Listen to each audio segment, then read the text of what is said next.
What the fuck is that thing? Excuse me, what the fuck is that thing? Is that your ass? I don't know, what the fuck is that thing? But its hat has an eye. What the fuck is this thing? Metaphor, it's a very interesting game. It's a classic JRPG, but there is more to it than that. So I'm gonna break things down just like usual and try to like cover everything. There will be a lot more comparisons to games like Persona and other Atlus games, since that's one of the biggest names in the genre. And of course, they also developed the game too, so there's gonna be a lot of like comparisons to their previous work.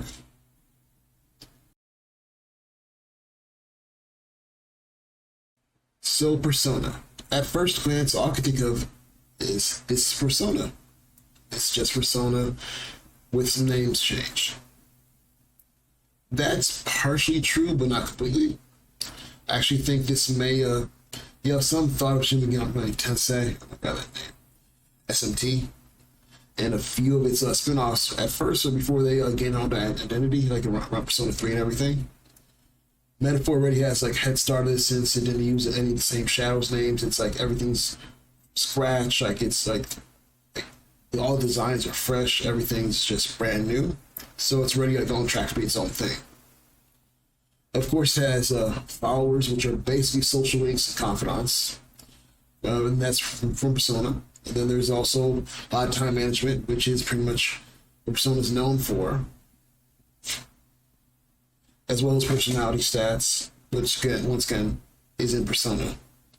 But it does get rid of the entire school setting in favor of a whole grand adventure where you travel across the country. And unlike Persona, where you separate shadows and normal world, for the most part the game does not. Everyone knows there are monsters around and there's legitimate concern. And like Persona, everyone in your party does have a stylish awakening. And from what I said, this sounds a lot like Persona, but it's not really. It's kind of hard to describe. After the first dungeon, you kind of really start getting used to like it being new IP, and it's just not like it's just not just rehashing old stuff before. So at first glance, you think, okay, yeah, it is. That's all it is. But no, they take it on the path. That's all I can really say.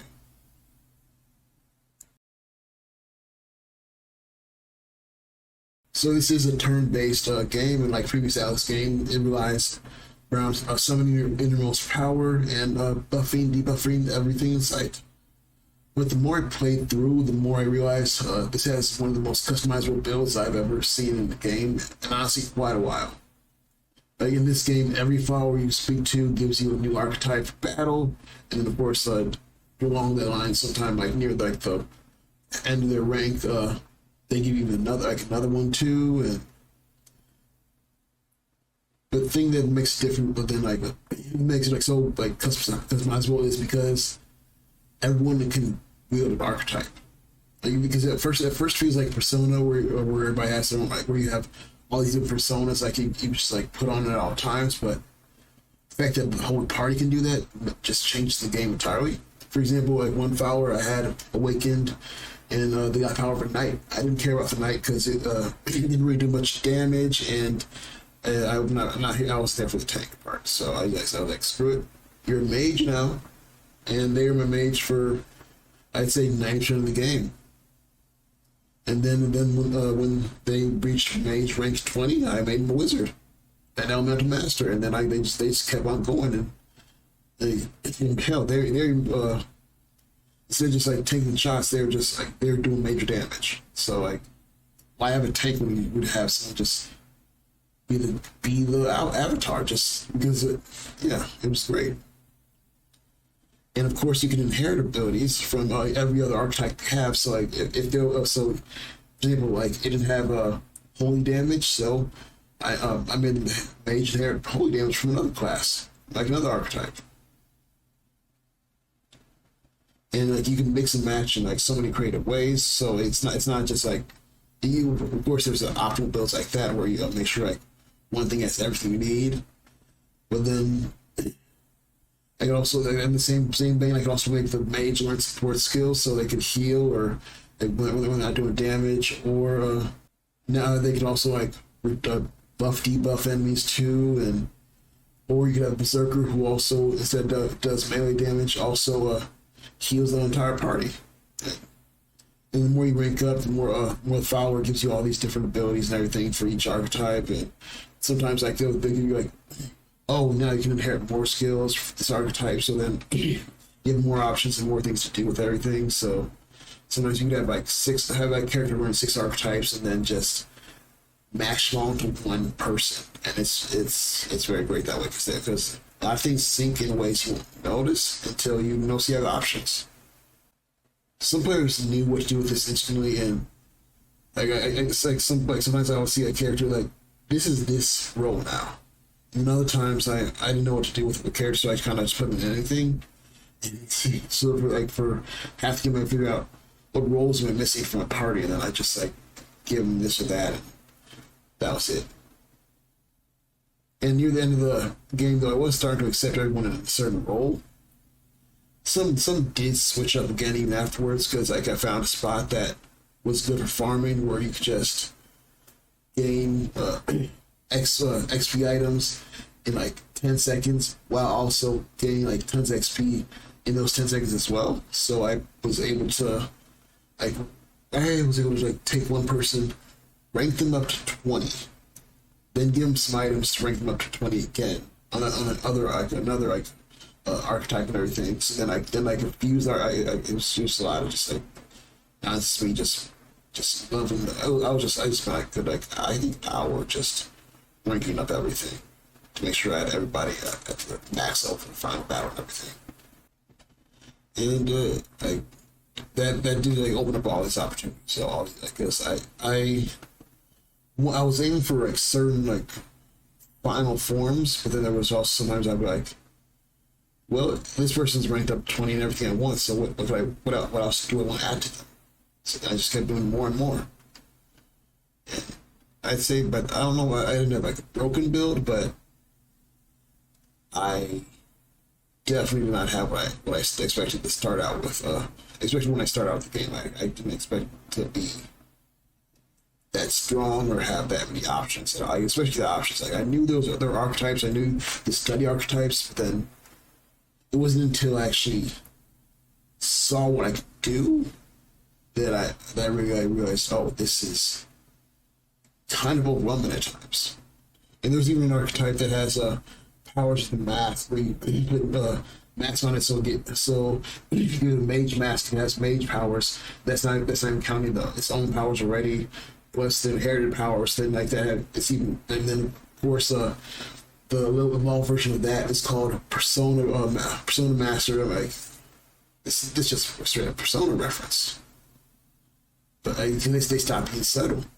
They stop being subtle, and then it doesn't really matter though. And outside the archetypes in battle, they also did some nice turn-based games really should have restart battle. Because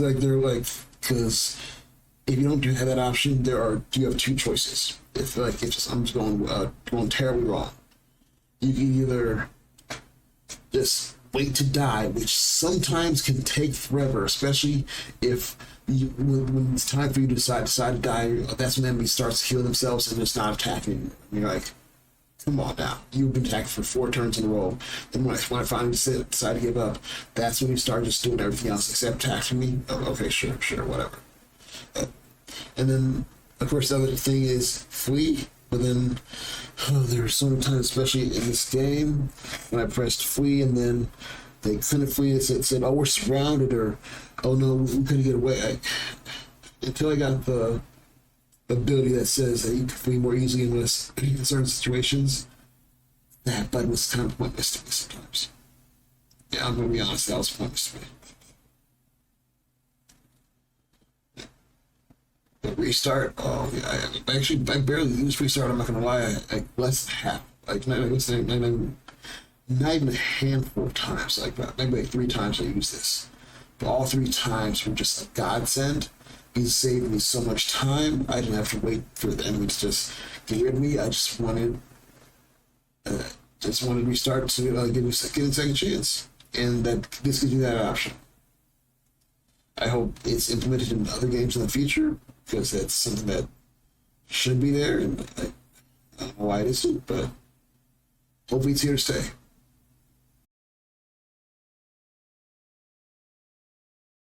There are a few good twists in this game.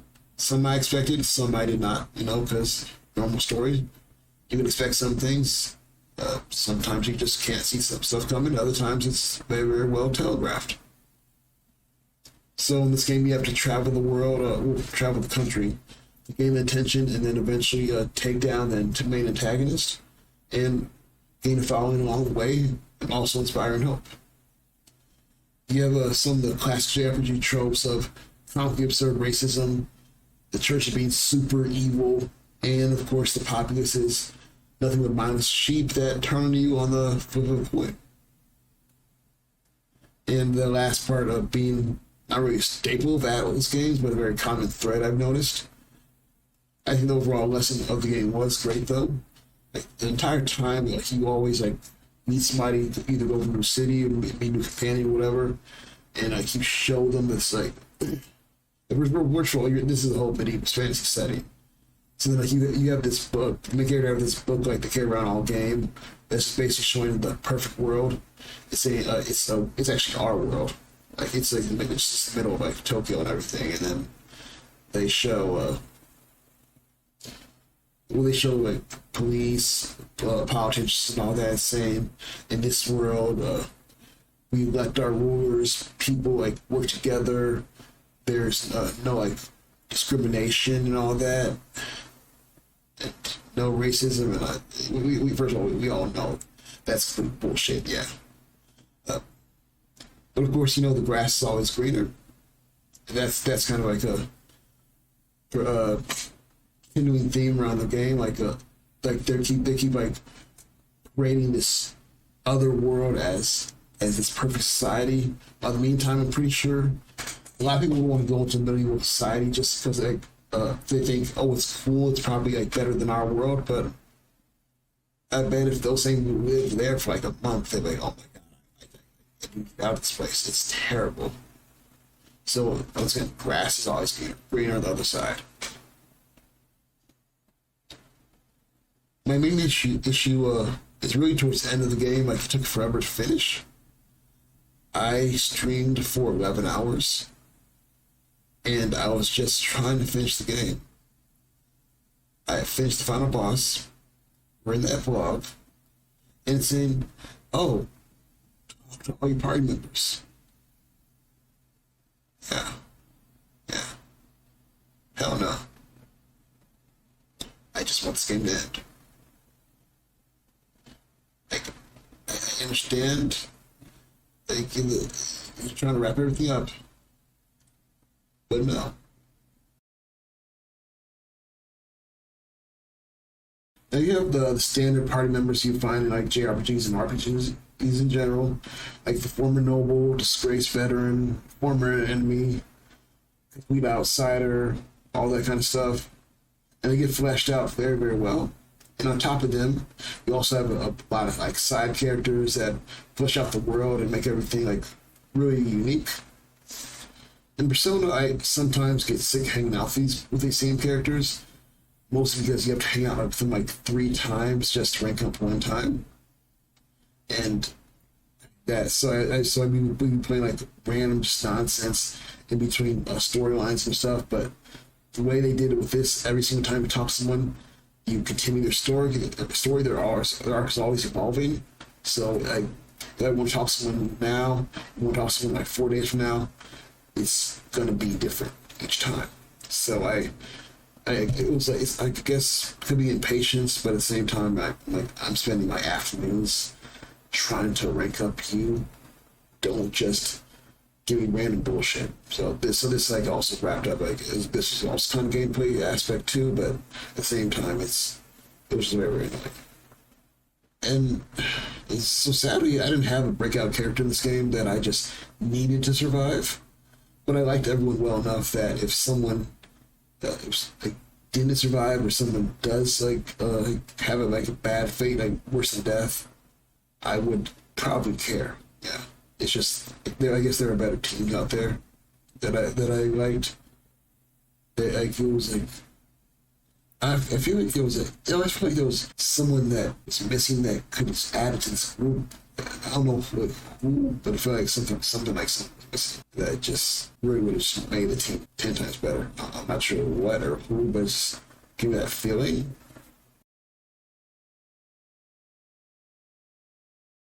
Atlus is great music. The battle theme of this game is the most memorable, definitely.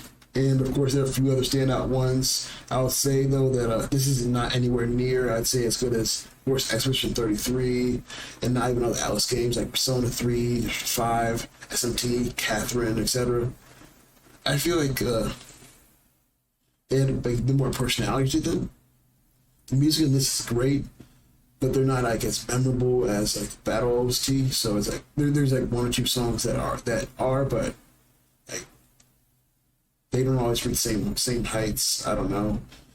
I could just be spoiled by other games recently. I've heard. I'm not sure.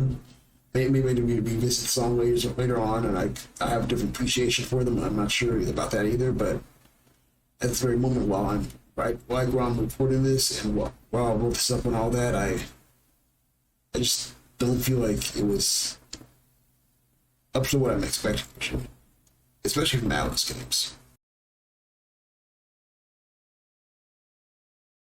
Now, what started seemingly like, oh, this is Persona all over again, slowly won me over, and I can recognize it as its own new IP.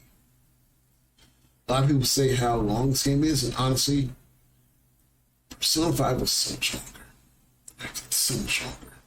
If anything, it's felt like a sped up version of that formula, which is great, because it has all the content, but at the same time, I just feel like I had more like safety and more like room to do stuff that I didn't want to do before. If you like JRPGs, you'll love this. And if you don't but want to try something new, you may enjoy this. But I'd say if you're like not someone who's like a fan of like the classic style and everything, it's not for you. You could always give it a shot, but I'm not sure how much you would enjoy it. Like, that's just a personal opinion. Honestly, I could be wrong. I could like give it to like a crowd of 10 people, and everyone that's not a JRPG person could love it for all I know. So who knows? It just felt like something that is very in like the society. Like, even like when it got nominated for the Game Awards, I kind of felt like, well, actually, I not even felt like everybody only people who knew that this game existed were people who were into like JRPGs and stuff. They were well aware it was coming out. They were like already like saying it's one of their game of years just by seeing the content. And when it like came out, they were already like saying this is one of my game of years, like year awards right here. It's just this one game. But it doesn't reach out to others, which is fine. But just give it a heads up, like if you're thinking about this and like you're all geared up and everything, it may not be a fun time. But hey, give it a try. Give it a shot.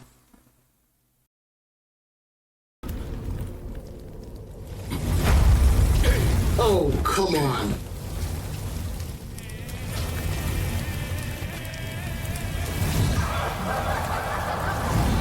A flame wheel boss?